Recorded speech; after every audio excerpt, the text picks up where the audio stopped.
গণতান্ত্রিক পরীক্ষা চলতেছে। এই শিশুরা এই বৃষ্টির মধ্যে পরীক্ষা দিচ্ছে।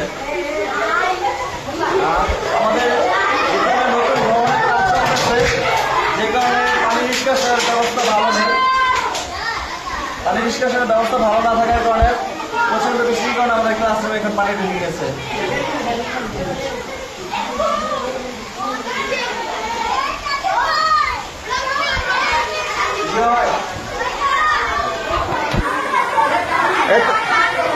তোমরা সবাই পরীক্ষা দাও, ভয় পেও না, কেমন? আতঙ্কিত হয় না, পরীক্ষা দাও।